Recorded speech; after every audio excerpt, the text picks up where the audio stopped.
Hello hi, मेरा नाम doctor Sandeep सराय है। आज हम बात करेंगे बीटा थैलेसीमिया के बारे में। इसका दूसरा नाम है मेडिटेरेनियन अनीमिया। ये नाम मेडिटेरेनियन सी के ऊपर रखा गया। अगर आप लोकेशन देखें मेडिटेरेनियन सी की, तो ऊपर की तरफ है यूरोप, साइड में एशिया, नीचे अफ्रीका। मेडिटेरेनियन सी के आसपास जो भी एरिया है वहाँ पर हॉट एंड ह्यूमिड टेम्परेचर रहता है। ये टेम्परेचर मलेरिया के ट्रांसमिशन को सपोर्ट करता है। मलेरिया की एक पिकुलरिटी है कि उसका पैरासाइट जो है वो आरबीसी को पेनिट्रेट करता है, रप्चर करता है और हीमोग्लोबिन को डाइजेस्ट करता है। अब जिस जगह पर मलेरिया बहुत ज़्यादा फैला हुआ हो, मलेरिया एंडेमिक रीजन है बिकॉज टेम्परेचर सपोर्ट कर रहा है, फेवर कर रहा है, वहाँ पर हीमोग्लोबिन को टारगेट किया जाएगा।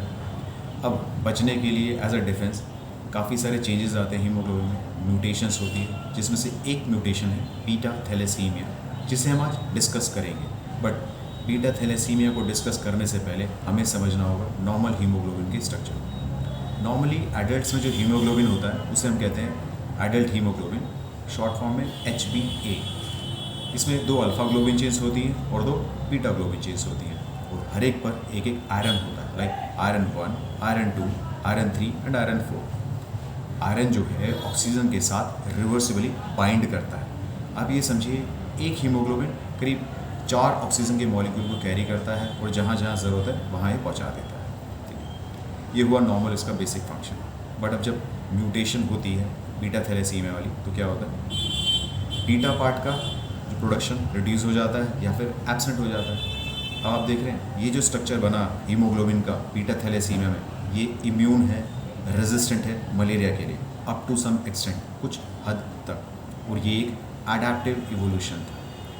दूसरी तरफ हमने देखा कि जो छोटे बच्चे हैं, like infants under 6 month of age, 6 महीने से छोटे हैं, उनको भी मलेरिया नहीं हो रहा, वो भी इम्यून है, रेजिस्टेंट है मलेरिया के लिए। 3 रीज़न प्रपोज किए गए। पहला मैटरनल एंटीबॉडीज़, दूसरा ब्रेस्ट फीडिंग, तीसरा फीटल हीमोग्लोबिन। ये जो थर्ड पॉइंट था फीटल हीमोग्लोबिन, ये हमारे लिए ज़्यादा इंपॉर्टेंट है आज का टॉपिक ध्यान में रखते हुए। फीटल हीमोग्लोबिन मतलब 2 अल्फा ग्लोबिन चेन्स और 2 gamma globin chains. Foetal haemoglobin में एडल्ट हीमोग्लोबिन से ज़्यादा एफिनिटी होती है ऑक्सीजन के लिए। एफिनिटी मतलब प्यार मोहब्बत ज़्यादा है। बट फीटल हीमोग्लोबिन की एक अपनी लिमिटेशन है कि फीटल हीमोग्लोबिन स्टार्टिंग की लाइफ के जो 6 महीने हैं तब तक ही सीमित है एज अ मेन हीमोग्लोबिन। उसके बाद ये स्विच करता है एडल्ट हीमोग्लोबिन में, और इस स्विचिंग के लिए ज़रूरत पड़ती है KLF1 फैक्टर की। मैं अपनी बात को एक बार फिर दोहराता हूँ। एक मलेरिया एंडेमिक रीजन है, वहाँ पर हीमोग्लोबिन को टारगेट किया जा रहा है सर्वाइव करने के लिए एज अ डिफेंस। हीमोग्लोबिन में काफ़ी सारे चेंजेस होते हैं, म्यूटेशंस होती हैं, जिसमें से एक म्यूटेशन है बीटा थैलेसीमिया, जो इम्यून है, रेजिस्टेंट है मलेरिया के लिए। ये एक अडेप्टिव इवोल्यूशन था। दूसरी तरफ हमने देखा कि फीटल हीमोग्लोबिन ऑलरेडी इम्यून है और रेजिस्टेंट है, बट फीटल हीमोग्लोबिन की अपनी ही एक लिमिटेशन है कि फीटल हीमोग्लोबिन स्टार्टिंग के सिर्फ 6 महीने तक ही सीमित है एज अ मेन हीमोग्लोबिन। उसके बाद स्विच करता है एडल्ट हीमोग्लोबिन में, और इस स्विचिंग के लिए इसे ज़रूरत पड़ती है KLF1 फैक्टर की। KLF1 को आप एक ब्रिज की तरह भी समझ सकते हैं। हमारा नेक्स्ट सेगमेंट है माइजर। देखिए, अगर जेनेटिक चेंजेस हो रहे हैं जिसके कारण स्ट्रक्चर या मॉर्फोलॉजी में इरिवर्सिबल बदलाव आते हैं, तो ये हुआ साइकोटिक माइजर। अगर जेनेटिक चेंजेस हो रहे हैं, लाइक पूरे ऑर्गेनिज्म को बचाने के लिए कोई छोटा पार्ट डिस्ट्रॉय हो रहा है, तो इसे कहते हैं syphilitic miasm. According to me beta thalassaemia एक साइकोसिफिलिटिक डिसऑर्डर है। इस बात को मैं समझाता हूँ।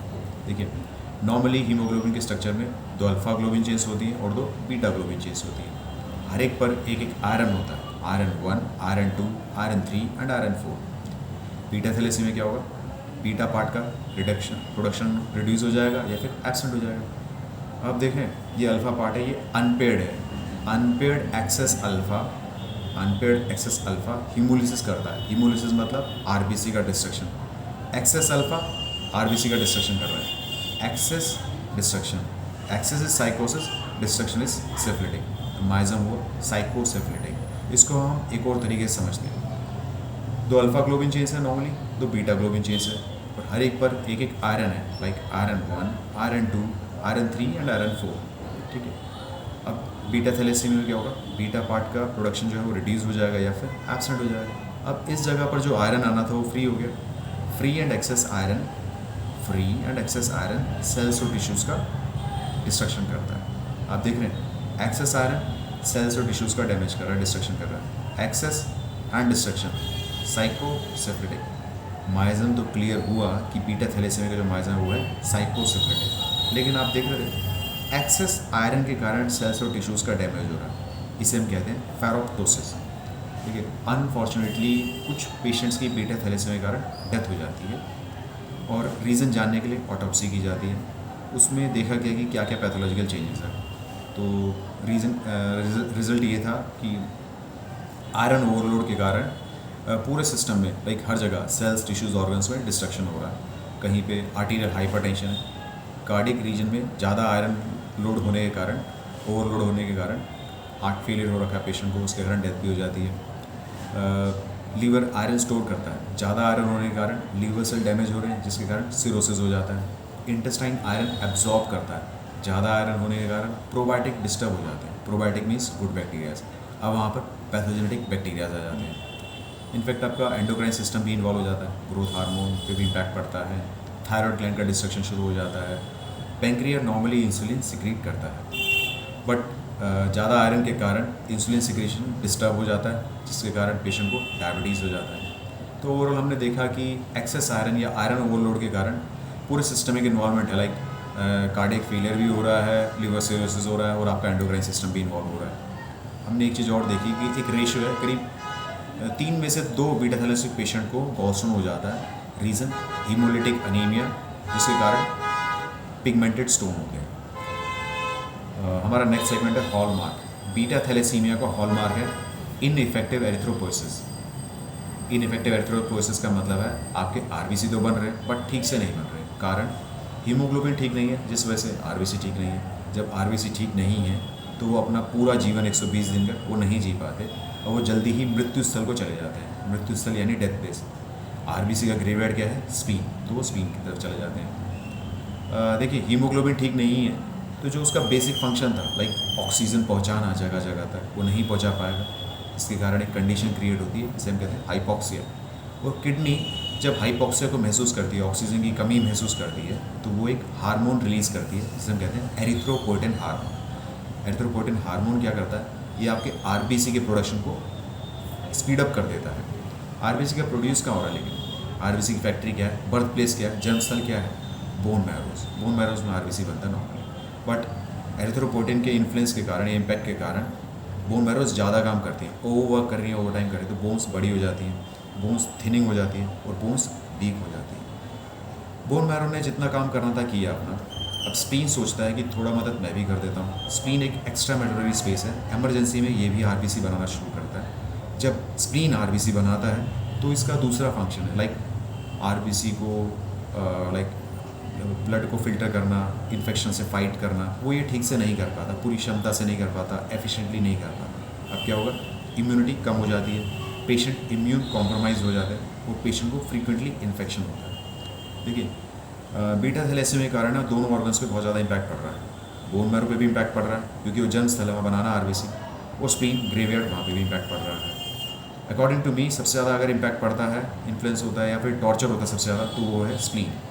बीटा थैलेसीमिया का इम्पैक्ट सबसे ज़्यादा उस पर पड़ेगा, और जिस वजह से स्प्लीन भी थोड़ा बढ़ जाता है, स्प्लीनोमेगाली हो जाता है, स्प्लीन में इन्फ्लेमेशन हो जाती है। लेकिन अब अगर ओवरऑल देखें, आरबीसी का प्रोडक्शन तो हो रहा है, ठीक है, जिस वजह से बीटा थैलेसीमिक पेशेंट में red blood cell count, RBC का काउंट जो है वो अधिकतर तौर पे आपको नॉर्मल रेंज से थोड़ा बढ़ा हुआ ही मिलेगा। हमारा नेक्स्ट सेगमेंट है ट्रीटमेंट। सही वर्ड रहेगा मैनेजमेंट। इसमें ब्लड ट्रांसफ्यूज़न कराया जाता है।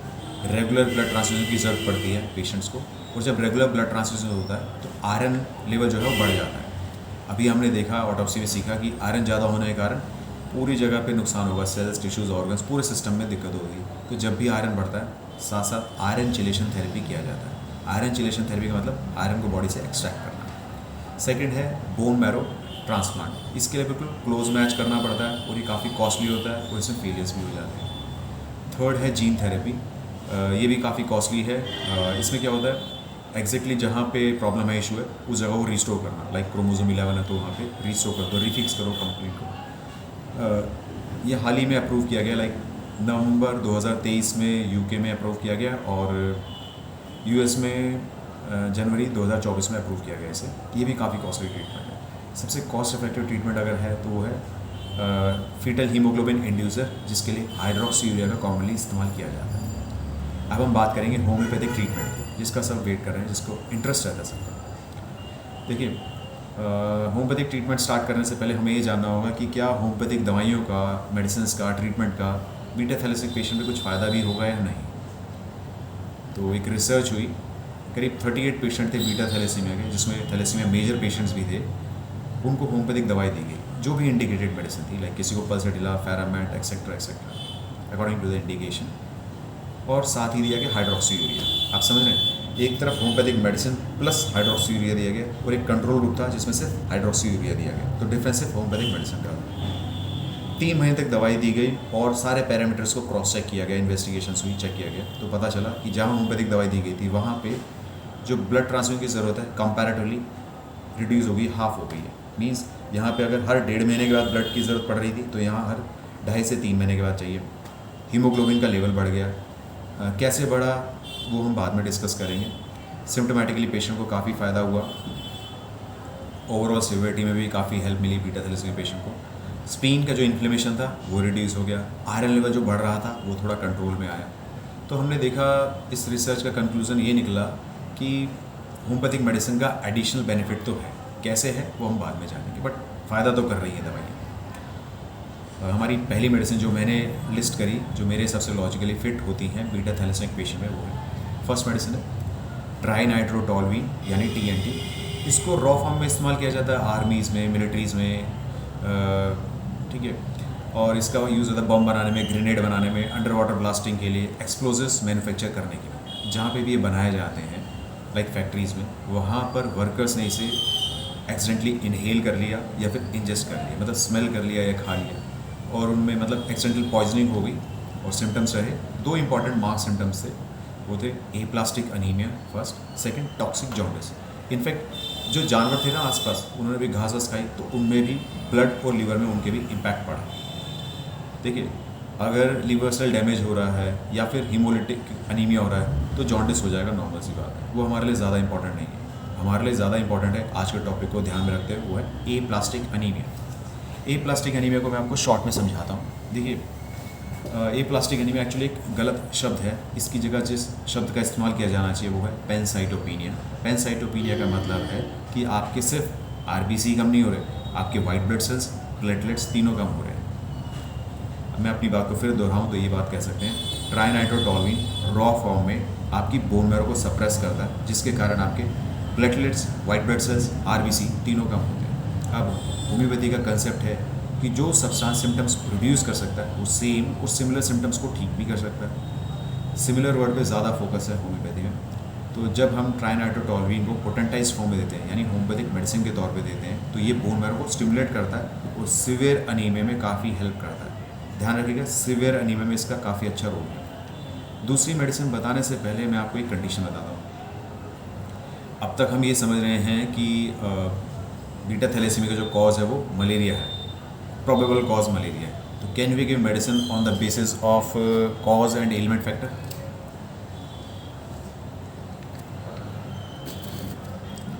तो सबसे पहली मेडिसिन थी जिससे होम्योपैथिक स्टार्ट हुई, वो है सिनकोना ऑफिसिनालिस यानी चाइना। हम जानते हैं जब इसे क्रूड फॉर्म में, रॉ फॉर्म में हम एक हेल्थी पर्सन को देंगे तो इससे मलेरिया के सिम्टम्स आते हैं। बट जब हम इसे एज अ होम्योपैथिक मेडिसिन के तौर पे देते हैं, पोटेंटाइज फॉर्म में देते हैं, तो ये मलेरिया के सिम्टम्स को बहुत अच्छे से डील करती है, उसके कॉन्सिक्वेंसेस को बहुत अच्छे से डील करती है।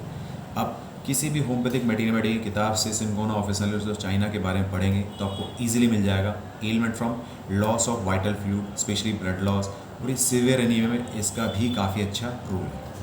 थर्ड मेडिसिन बताता हूँ आपको, उससे पहले अगेन एक कंडीशन। देखिए कि अब तक हम ये समझ रहे हैं कि बीटा थैलेसीमिया का जो कॉज है वो मलेरिया है।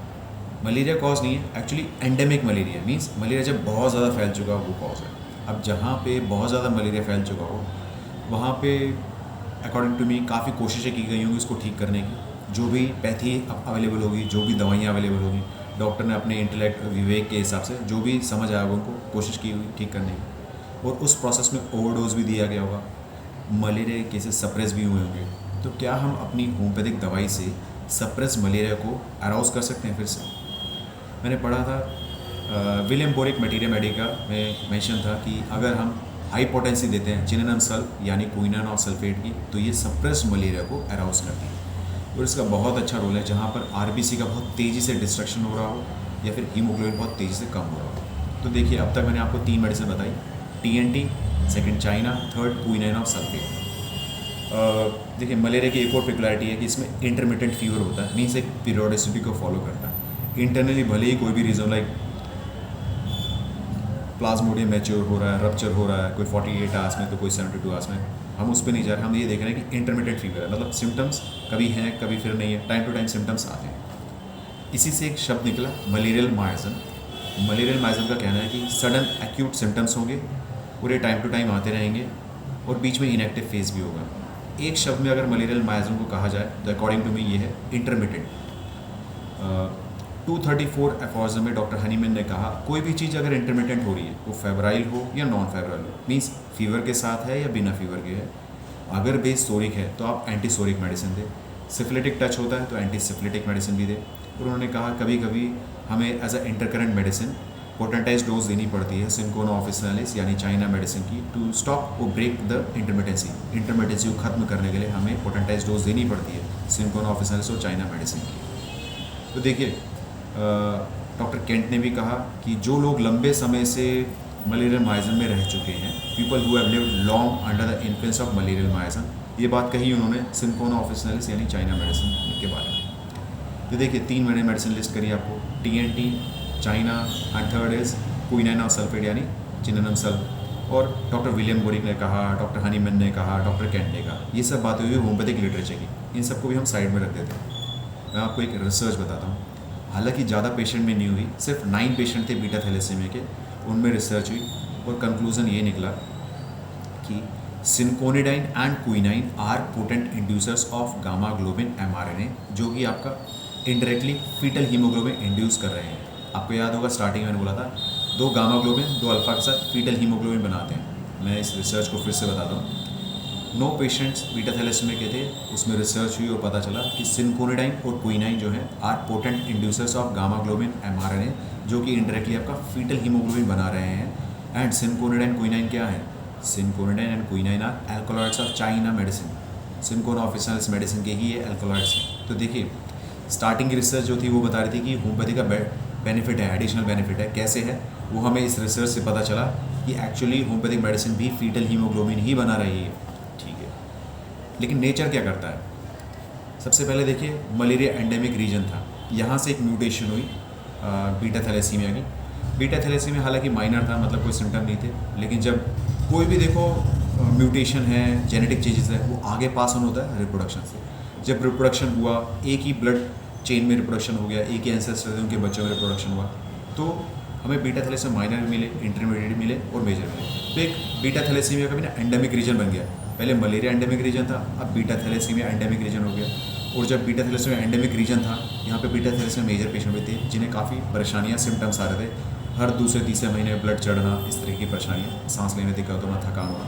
अब यहाँ से भी नेचर ने हेल्प करा, यहाँ से भी अगेन एक और म्यूटेशन हुई। इस म्यूटेशन को कहते हैं KLF1 म्यूटेशन। आप समझ रहे हैं? Malaria endemic region, beta thalassaemia endemic region, एक और म्यूटेशन, थर्ड वन इस KLF1 म्यूटेशन। KLF1 के बारे में मैंने आपको स्टार्टिंग में बताया था।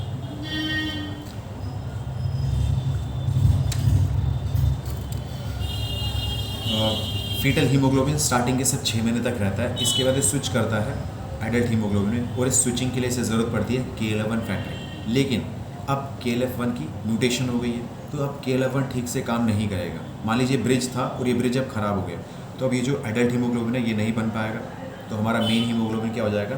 Fetal haemoglobin. तो देखिए म्यूटेशन हो गया, क्या हो रहा है? नेचर क्या कर रहा है? मलेरिया एंडेमिक रीजन से foetal beta thalassaemia endemic region, और देन KLF1 म्यूटेशन कर रहा है जो आपका फीटल हीमोग्लोबिन को प्रमोट कर रहा है। एडल्ट हीमोग्लोबिन से फीटल हीमोग्लोबिन, तो नेचर भी फीटल हीमोग्लोबिन को प्रमोट कर रहा है। होम्योपैथिक दवाइयाँ भी फीटल हीमोग्लोबिन को प्रमोट कर रही हैं। तो होम्योपैथिक दवाइयाँ नेचर के अगेंस्ट नहीं, नेचर के साथ साथ चल रही हैं। हमें लग रहा होगा कि अगर सिर्फ फीटल हीमोग्लोबिन है तो पेशेंट कैसे सर्वाइव करेगा। देखिए एक कंडीशन के बारे में बताता हूँ आपको, hereditary persistence of foetal haemoglobin, hereditary H persistence PFH, ठीक है, HPFH। इसमें क्या होता है, ये कंडीशन जेनेटिकली पास ऑन होती है, ये वहाँ पर होती है जहाँ पर बीटा थैलेसीमिया हो या फिर बीटा ग्लोबिन चेन में कोई भी प्रॉब्लम आ रखी हो, वहाँ पे ज़्यादा पाई जाएगी। तो इसमें होता क्या है, एडल्ट्स के अंदर एडल्ट हीमोग्लोबिन नहीं होता, जस्ट फीटल हीमोग्लोबिन होता है, and these peoples are physically fit, asymptomatic होते हैं। इसके बहुत सारे एग्जाम्पल हैं, एक एग्जाम्पल मैं आपको बताता हूँ।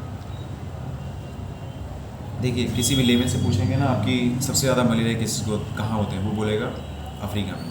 तो अफ्रीका में एक कंट्री है नाइजीरिया, नॉर्थ अटलांटिक ओशन के पास बॉर्डर टच करता है और इक्वेटर के पास है। तो इक्वेटर के पास है तो गर्म भी रहेगा, और ओशन के पास है तो ह्यूमिडिटी भी रहेगी, हॉट एंड ह्यूमिड है, तो मलेरिया सबसे ज़्यादा नाइजीरिया में है। इनफैक्ट सरकार का काफ़ी पैसा मलेरिया को हैंडल करने में जाता है, कंट्रोल करने में जाता है। वहाँ पे मलेरिया केसेस भी काफ़ी हैं, वहाँ पे आपको बीटा थैलेसीमिया केसेस भी काफ़ी मिलेंगे, और वहाँ पे आपको hereditary persistence of foetal haemoglobin के केसेस भी मिलेंगे जो एसिम्प्टोमेटिक हैं। इसके अलावा और भी एग्जांपल है, वो मैं आपको लास्ट में बता दूँगा। अब हम बात करेंगे ट्रीटमेंट की, इन्वेस्टिगेशन की, जो सबसे ज़्यादा इंपॉर्टेंट है। देखिए, सबसे पहला चीज़ आप करवाएंगे CBC, कंप्लीट ब्लड काउंट। उसमें आपको हीमोग्लोबिन लेवल कम मिलेगा, MCV यानी मीन कॉर्पस्कुलर वॉल्यूम साइज़ जो है वो कम हो जाएगा, MCH यानी mean corpuscular haemoglobin means amount of haemoglobin, ये भी कम मिलेगा, MCHC मतलब मीन कॉर्पस्कुलर हीमोग्लोबिन कंसनट्रेशन, मतलब साइज़ तो कम था लेकिन साइज़ कम होने के बावजूद भी उसमें हीमोग्लोबिन उस साइज़ के हिसाब से भी कम है, तो ये सब चीज़ें नॉर्मल रेट से कम मिलेंगी। RBC red blood cell count आपको ज़्यादा मिलेगा, इसका रीज़न मैं आपको समझा चुका हूँ, बिकॉज इनइफेक्टिव एरिथ्रोपोइसिस हो रहा है। आपका सीरम आयरन नॉर्मल मिलेगा या बढ़ा हुआ मिलेगा। सीरम फेरेटिन क्या होता है, फेरेटिन एक प्रोटीन है जो आयरन को स्टोर करता है, तो ये आपको नॉर्मल मिलेगा या बढ़ा हुआ मिलेगा। ट्रांसफरेंस सैचुरेशन, ट्रांसफरेंस क्या चीज़ है, आयरन को ये ट्रांसफ़र करने में हेल्प करता है, वो प्रोटीन है, ठीक है, तो ये भी आपको नॉर्मल मिलेगा या बढ़ा हुआ मिलेगा। देखिए, सिंपल सा कंसेप्ट है, haemoglobin means haem and globin. Beta thalassaemia में ग्लोबिन पार्ट का प्रोडक्शन जो वो रिड्यूस हुआ है, हीम तो इंटैक्ट है, जिस वजह से ये आपका serum iron, transference saturation, ferritin level ये नॉर्मल ही है। Iron is not the cause, ये सब नॉर्मल है या फिर बढ़े हुए मिलेंगे। बढ़ते हैं किस लिए, मैनेजमेंट या ट्रीटमेंट के बाद, उस वजह से। हमारा अगला टेस्ट है जो सबसे इंपॉर्टेंट टेस्ट है, वो है हीमोग्लोबिन एनालिसिस, जिसके लिए आप हीमोग्लोबिन इलेक्ट्रोफोरेसिस पेशेंट को एडवाइस कर सकते हैं, या फिर HPLC टेस्ट बोल सकते हैं। HPLC की फुल फॉर्म है high performance liquid chromatography test. इसको आपको रीड कैसे करना है, अगर आप सिर्फ बीटा थैलेसीमिया देखना चाहते हैं तो आप इसमें देखिए HbA2 की वैल्यू, अगर HbA2 की वैल्यू नॉर्मल से ज़्यादा है, इट मीन्स पेशेंट को बीटा थैलेसीमिया है, ठीक है। HbA2 होता क्या है, HbA2 में 2 अल्फा ग्लोबिन चेन्स होती हैं और 2 डेल्टा ग्लोबिन चेन्स होती हैं, ठीक है। हालांकि इसका कोई फिजियोलॉजिकल रोल नहीं है, अब तक साइंटिस्ट को नहीं पता, बट हाँ, इसका सिर्फ डायग्नोस्टिक वैल्यू है कि अगर HbA2 की वैल्यू नॉर्मल से ज़्यादा आ रही है, मीन्स नॉर्मली होता है 2 से 3 या 3.5 तक, अगर 3.5 से ज़्यादा है तो ये बीटा थैलेसीमिया है, तो ये डायग्नोसिस में ही हेल्प करता है। इसके अलावा आप HPLC में देख सकते हैं, लाइक HbA की वैल्यू, नॉर्मल एडल्ट हीमोग्लोबिन की वैल्यू वो कम हो जाएगी, नॉर्मल सी बात है, ठीक है। आपका HbF फीटल हीमोग्लोबिन वो नॉर्मल रहेगा या थोड़ा सा बड़ा हो सकता है, या तो नेचर की वजह से या फिर ट्रीटमेंट की वजह से। एंड अगला टेस्ट है हमारा DNA एनालिसिस, मॉलिकुलर टेस्टिंग, ठीक है, जेनेटिक टेस्टिंग होता है प्रीनेटल डायग्नोसिस के लिए। लाइक अगर आपको पता है कि माता पिता दोनों के दोनों बीटा थैलेसीमिया माइनर है, तो देखिए 25% चांस है कि बीटा थैलेसीमिया मेजर पेशेंट हो, 50% चांस है कि बीटा थैलेसीमिया माइनर हो यानी कैरियर हो, और 25% चांस है कि वो नॉर्मल भी हो सकता है, मीन्स 75% चांस है कि बीटा थैलेसीमिया पेशेंट तो होगा। तो अगर आप कहते हैं कि अर्ली डिटेक्शन इज़ प्रिवेंशन, जितनी जल्दी आप डिटेक्ट कर सके उतना बढ़िया। अगर आपको अर्ली प्रेगनेंसी में ही पता चल जाता है कि बच्चा जो है वो बीटा थैलेसीमिया मेजर हो सकता है, तो प्रेगनेंसी को जल्द से जल्द टर्मिनेट किया जा सकता है। एक जनरल बात मैं आपको बताता हूँ कि कभी कभार क्या होता है कि लेमैन जो है ना, वो केमिस्ट से या फिर खुद ही अपने आप ही देखते हैं कि हीमोग्लोबिन की कमी है या फिर खून की कमी है, तो वो आयरन सप्लीमेंट लेना शुरू कर देते हैं। इनफैक्ट फार्मेसी से भी डायरेक्ट ले लेते हैं वो, और जब वो डॉक्टर के पास आते हैं तो कहते हैं कि सर हमें ना आयरन सप्लीमेंट सूट नहीं करता, या फिर आयरन सप्लीमेंट से एडवर्स इफेक्ट होते हैं या हेल्प नहीं हो रहा उससे। जब भी आपके पास कोई पेशेंट है जो आयरन सप्लीमेंट ले रहा है, तो उसका सबसे पहले आप फेरेटिन लेवल चेक कीजिए। अगर फेरेटिन लेवल नॉर्मल है तो उसका आयरन सप्लीमेंट इमीडिएटली रोक देना चाहिए, क्योंकि मैं आपको अभी बता चुका हूँ ऑटोप्सी की रिपोर्ट से कि ज़्यादा आयरन के कारण बॉडी में नुकसान होगा, सेल्स, टिश्यूज़, ऑर्गन्स का डिस्ट्रक्शन होगा, तोड़ फोड़ मच जाएगी। और इन पेशेंट का जिनमें अनीमिया है और फैमिली हिस्ट्री पॉजिटिव है, वहाँ पर आपको HPLC टेस्ट करवाना चाहिए, चेक करने के लिए कि कहीं पेशेंट थैलेसीमिया तो नहीं है। वो अधिकतर तौर पे ऐसे पेशेंट्स को थैलेसीमिया होता है। ये दिक्कत इसलिए आती है बिकॉज बीटा थैलेसीमिया और आयरन डेफिशिएंसी एनीमिया में दो सिमिलरिटीज़ हैं। एक तो सिमिलरिटीज़ ये है कि पहला, दोनों में माइक्रोसिटिक एनीमिया, माइक्रोसिटिक मतलब आरबीसी का साइज़ कम हो जाता है। दूसरा हाइपोक्रेमिक एनीमिया मतलब कलर भी आरबीसी का थोड़ा पेल हो जाता है। तो ये सिमिलरिटीज़ है, इस वजह से कन्फ्यूज़न होती है। हमें इसके डिफरेंस को समझना होगा, beta thalassaemia versus iron deficiency anaemia. पहले हम बीटा थैलेसीमिया की बात करते हैं। तो बीटा थैलेसीमिया आपका देखो HbA2 की वैल्यू बढ़ी हुई मिलेगी बिकॉज वो डायग्नोस्टिक है। दूसरा, serum iron, ferritin level, transmission saturation ये नॉर्मल मिलेगा या बढ़ा हुआ मिलेगा। अगला है हमारा RBC, red blood cell count, obviously बात है ज़्यादा ही होगा नॉर्मल रेट से, ये भी मैं बता चुका हूँ बिकॉज इनफेक्टिव एरिथ्रोपोइसिस होगा। और ये सारी की सारी चीज़ें आपकी यहाँ पे कम मिलेंगी। लाइक आयरन डेफिशिएंसी एनीमिया में आपको सीरम फेरेटिन हो गया, ट्रांसमिशन सेचुरेशन, सीरम मतलब आयरन, ये सब कम मिलेगा। आपका आरबीसी काउंट जो है वो कम हो सकता है। आपका HbA2 सबसे इंपॉर्टेंट चीज़ है, HbA2 की वैल्यू नॉर्मल से भी कम हो जाती है आयरन डेफिशिएंसी एनीमिया, ये इंपॉर्टेंट पॉइंट है, ध्यान रखिएगा। सबसे पहली चीज़ जो आयरन डेफिशिएंसी एनीमिया बढ़ती है वो है RDW, red cell distribution width. Red cell distribution width क्या है? देखिए, आयरन एक फ्यूल की तरह काम करता है आरबीसी बनाने में, और आयरन डेफिशिएंसी में आयरन की कमी है। तो जो बोन मैरो एक फैक्ट्री है, वहाँ पर आयरन आधा अधूरा जाता है, कभी है कभी नहीं गया। तो आरबीसी जो ना अनइक्वल साइज़ के बनते हैं। जब अनइक्वल साइज़ के आरबीसी होंगे तो आपका RDW यानी रेड सेल डिस्ट्रीब्यूशन भी बढ़ जाता है। और ये रेड सेल डिस्ट्रीब्यूशन या तो नॉर्मल रहेगा बीटा थैलेसीमिया में या फिर कम रहेगा, लेकिन आयरन डेफिशिएंसी में बढ़ा हुआ मिलेगा। अगली चीज़ जो बढ़ती है आयरन डेफिशिएंसी में वो है मेंटजर इंडेक्स। मेंटजर इंडेक्स क्या चीज़ है? ये 13, 14, 15, 16, 17 अगर ये ज़्यादा आ रहा है इनसे तो ये आयरन डेफिशिएंसी एनीमिया की तरफ इंडिकेट करता है। अगर ये कम आ रहा है 13 से तो ये बीटा थैलेसीमिया की तरफ इंडिकेट करता है। हालांकि ये बहुत ज़्यादा रिलायबल टेस्ट नहीं है, बट फिर भी हेल्प करता है। ऑल्दो लैब्स इन्हें इन्वेस्टिगेशन की रिपोर्ट्स होगी CBC में, उसमें मेंशन होता है। अगर नहीं भी है तो ये आप कैलकुलेट कर सकते हैं। कैसे? MCV डिवाइडेड बाय RBC, ठीक है, कैलकुलेट करेंगे इजीली मिल जाएगा। MCV तो देखो दोनों तरफ ही कम है, मतलब मीन कॉर्पस का वॉल्यूम साइज तो दोनों में ही कम है, बीटा थैलेसीमिया हो या फिर आयरन डेफिशिएंसी हो। डिफरेंस किससे बढ़ता है? डिनोमिनेटर से। डिनोमिनेटर क्या है? RBC। यहाँ पे RBC ज़्यादा है तो इसकी वैल्यू टोटल कम हो जाती है, यहाँ पे RBC कम है तो इसकी वैल्यू जो है ज़्यादा बढ़ जाती है। ये सिंपल सा लॉजिक है इसमें। देखिए ये तो हुआ डिफरेंस। मैं एक बार फिर बताता हूँ कि हीमोग्लोबिन में होता है haem and globin. Beta thalassaemia में बीटा पार्ट का प्रोडक्शन जो वो ग्लोबिन पार्ट जो है वो रिड्यूस हो रहा है, ठीक है। आयरन इंटैक्ट है आपका। Iron is not the cause in beta thalassemic patient, but still करीब 10 से 16% केसेस ऐसे होते हैं जहाँ पे बीटा थैलेसीमिया के साथ साथ आयरन डेफिशिएंसी एनीमिया को एग्जिस्ट करता है। लेकिन अभी मैंने आपको बताया कि जब भी आयरन डेफिशिएंसी एनीमिया होगा वो HbA2 की वैल्यू को कम कर देता है नॉर्मल से। तो जब HbA2 की वैल्यू कम हो गई तो हम बीटा थैलेसीमिया का डायग्नोस नहीं कर पाएंगे। तो इसके लिए गाइडलाइंस है कि पहले आप, अगर दोनों चीज़ें आपको लग रही हैं तो पहले आप आयरन डेफिशिएंसी एनीमिया को डील करें, मैनेज करें, जैसे भी आप करना चाहते हैं। आयरन डेफिशिएंसी एनीमिया आपका ठीक होता है तो एक बार फिर से रीटेस्ट करें, रिकन्फर्म करने के लिए कि पेशेंट को बीटा थैलेसीमिया तो नहीं है, ठीक है। और एक इंटरेस्टिंग चीज़ और मैं आपको बताता हूँ कि आयरन डेफिशिएंसी अनीमिया भी मलेरिया के लिए इम्यून होता है, रेजिस्टेंट होता है। बिकॉज आयरन डेफिशिएंसी में आयरन की कमी है तो हीमोग्लोबिन ठीक से नहीं बनेगा, और हमारा मलेरिया जो है वो VIP है, उसे चाहिए हीमोग्लोबिन परफेक्ट या तो नहीं चाहिए। बट आयरन डेफिशिएंसी में सिर्फ आयरन की ही कमी है, जैसे ही उसको आपने पूरा किया, भले ही वो आयरन सप्लीमेंट से पूरा किया, अब पूरा हो गया, आयरन डेफिशिएंसी अनीमिया नहीं रहा, अब हीमोग्लोबिन बनेंगे बढ़िया बढ़िया। जैसे ही हीमोग्लोबिन बढ़िया हुए अब they became prone to malaria, अब इन्हें मलेरिया हो सकता है। मतलब आयरन डेफिशिएंसी में आयरन सप्लीमेंट लेते ही वो मलेरिया के लिए प्रोन हो जाते हैं, ठीक है। अच्छा, मैं कहूँगा कि अगर आप पूरे वीडियो को भूल भी जाएँ तो जस्ट 2 टेक अवे पॉइंट्स है, उसको ध्यान रखिएगा। पहला, अगर कभी भी आपके पास कोई पेशेंट आता है जो आयरन सप्लीमेंट ले रहा है तो उसका एक फेरेटिन लेवल चेक कराइए। अगर वो नॉर्मल है तो उसका इमीडिएटली आयरन सप्लीमेंट को रोक देना चाहिए और उसे समझाना चाहिए कि ज़्यादा आयरन से शरीर का नुकसान भी होता है, सेल्स टिश्यूज़ में डैमेज होना शुरू हो जाते हैं। तो दूसरा, अगर पेशेंट अनीमिक है और उनकी फैमिली हिस्ट्री भी अनीमिक है तो वहाँ पर HPLC टेस्ट करवाना चाहिए। ऐसा नहीं है कि सिर्फ डायग्नोस्टिक पर्पज़ के लिए। देखिए, एज अ मेडिकल मतलब डॉक्टर हैं मेडिकल फील्ड में, तो हम सबकी एक रिस्पॉन्सिबिलिटी बनती है कि अवेयरनेस को शेयर करें। आप उन्हें समझाएं कि देखिए कभी कभार क्या होता है, एसिम्प्टोमेटिक पेशेंट्स हैं, मतलब माइनर हैं तो एसिम्प्टोमेटिक हैं, उन्हें सिम्टम्स है ही नहीं तो उनको लगता है कोई दिक्कत नहीं है।